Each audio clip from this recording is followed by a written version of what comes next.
one bedroom unit here in Amaya Step Sukat. Ganda siya kasi square cut.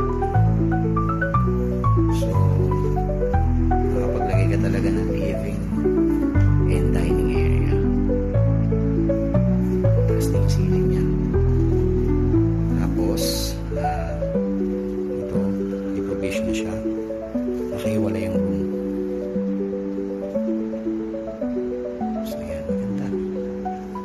Tapos, ito yung provision for the cabinet. Spacious. Tapos, may office din dito. Naka-office din. Galing yung ginawa dito. Kompleto na siya. Parang bahay na rin.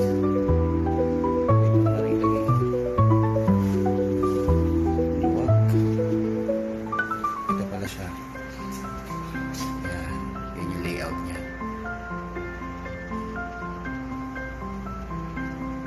Pwede siyang gawing 2 bedrooms eh. Kaso dapat yung sofa mo, sofa bed na binababa. Pwedeng ganun. Kasi ito yung toilet and bath. So yan, pwede yung shower na siya. Ka-tiles na rin.